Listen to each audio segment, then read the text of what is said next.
Welcome to Bob's Last Marathon, where Lena Chow Kuhar shares her first-hand experiences and practical wisdom gained from caring for her husband Bob on their long, unmapped journey with Alzheimer's disease.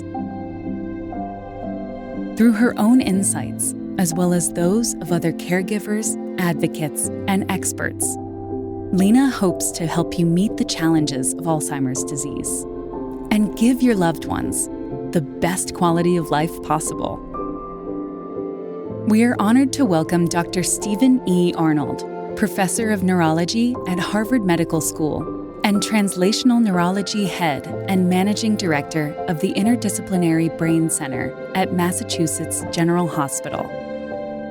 Dr. Arnold's topic today is his process for diagnosing Alzheimer's disease.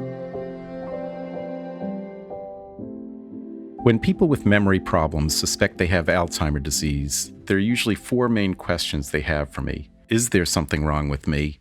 What's wrong with me? What's going to happen to me? And what can I do about it? These questions can only be answered by first establishing a diagnosis. Not all memory problems and dementias are Alzheimer's disease. There's a long list of health conditions that can affect thinking, some of which are very treatable or even curable. Low thyroid hormone levels, low vitamin B12 levels, liver or kidney disease can all have effects on the brain. A CT or MRI scan of the brain can reveal small strokes, fluid collections, or tumors that have been growing that are affecting memory and thinking areas of the brain, some of which may be very treatable.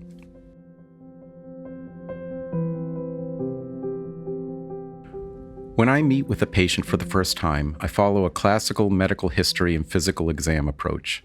I strongly recommend they bring someone who knows them well to the visit, a spouse or other family member or friend, in case the patient cannot remember important details.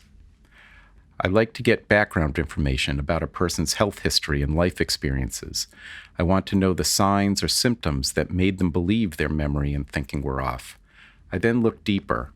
Have these symptoms gotten worse over time? How much do they affect day-to-day life?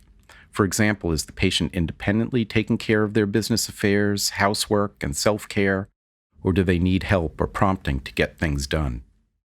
I ask questions to see if the difficulties are confined to memory or whether they affect other cognitive functions such as language or organization and decision-making, what we call executive functioning.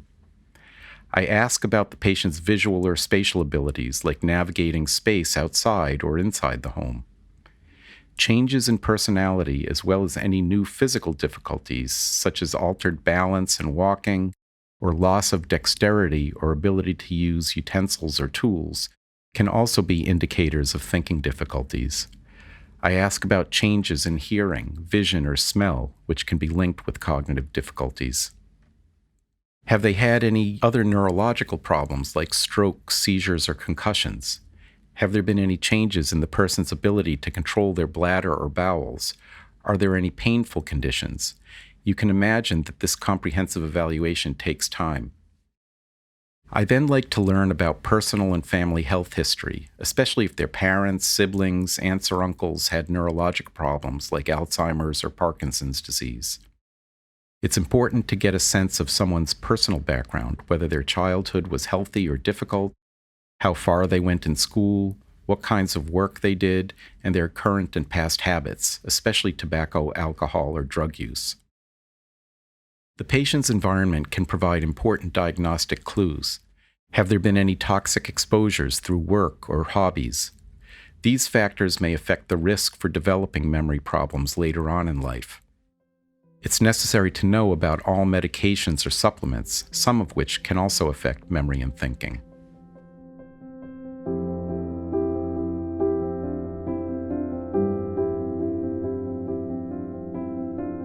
A thorough physical exam is important to determine if the thyroid gland is enlarged or if heart murmurs or heart rhythm irregularities are present, which might point to a risk for blood clots that can cause strokes. Neurological and cognitive testing are part of this exam. A neurological exam tests muscle strength, sensation, and coordination, all of which can indicate whether there are any focal problems in brain function, Parkinson's disease, or other neurological conditions that affect memory and thinking in ways similar to Alzheimer's but would require different treatments. A formal cognitive screening exam can take as little as 5 minutes. It's important to note that people can often have significant memory and thinking difficulties but not be aware of it. The answers to specific questions in cognitive testing can help pinpoint problems in memory, visual spatial abilities, language, and mental flexibility.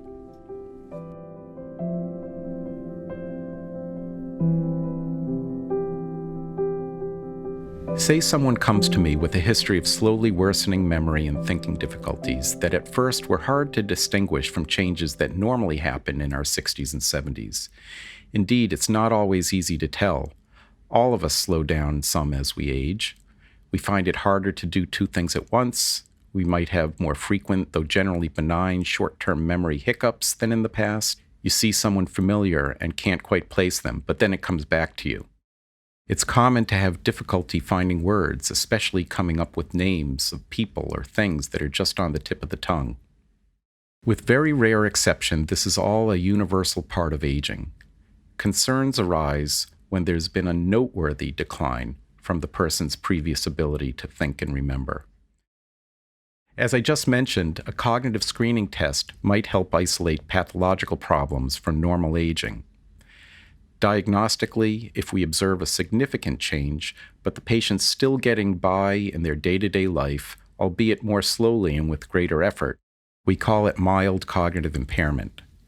But if the impairment is bad enough to cause struggles managing day-to-day affairs, whether it be shopping or paying the bills independently, preparing meals and keeping house, or taking care of their personal hygiene, we call that dementia.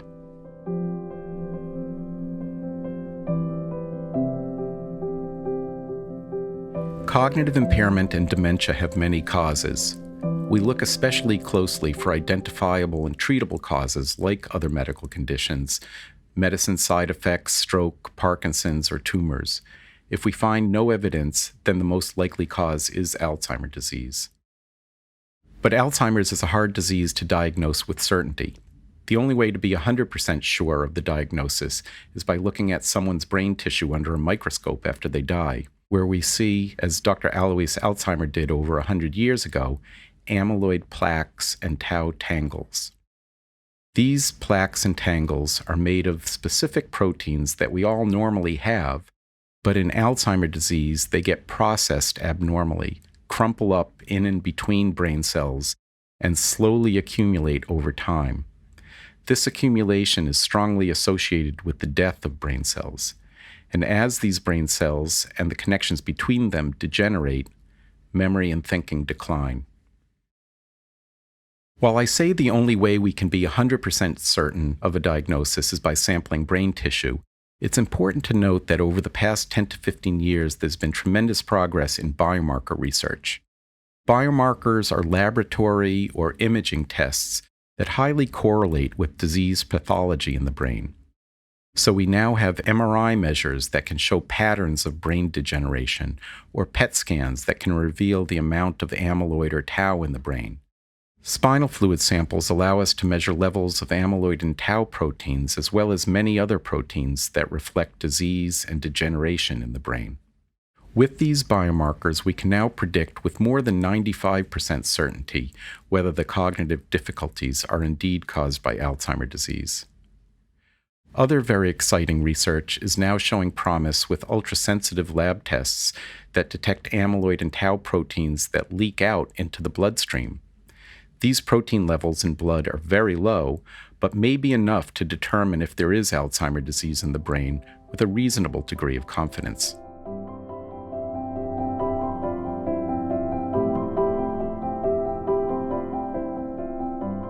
It's important to recognize that more often than not, more than one disease process is at play in causing a person's cognitive decline and dementia. In addition to Alzheimer's disease plaques and tangles, it's very common also to see brain changes such as atherosclerosis of the blood vessels, as well as narrowing and stiffening of the small branching vessels feeding the deep parts of the brain. Back in the old days, dementia used to be called hardening of the arteries in the brain. That's because atherosclerosis in the brain's blood vessels was so common. But that was before we were able to prevent atherosclerosis by diagnosing and treating its main causes, high blood pressure, diabetes, and high cholesterol. I think the term is still apt in some people who display vascular disease and mini-strokes. To a lesser degree, small vessel disease frequently contributes or adds to Alzheimer dementia in many, if not most people. Some people also have Parkinson's disease pathology, along with Alzheimer's and vascular pathologies. It's important to be aware that there is likely more than one thing going on. From a treatment standpoint, we need to tailor our approach to treat these other conditions if we think that they are contributing to dementia.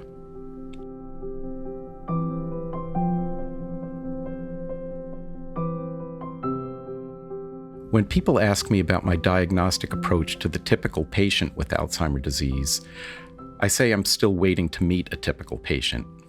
As we've seen, there are so many possible factors contributing to memory and thinking problems.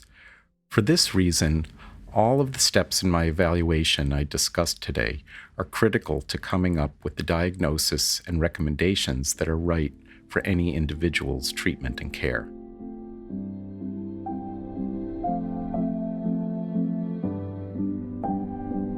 Thank you for listening to Bob's Last Marathon. A transcript of today's show and other episodes and acknowledgments can be found at bobsmarathon.com. That's Bob's Marathon without an apostrophe. You will also find a link to Dr. Arnold's work at Mass General's Interdisciplinary Brain Center. Send us a note with your comments. Like us on Facebook, Instagram, and Twitter. We wish you and your loved ones good health.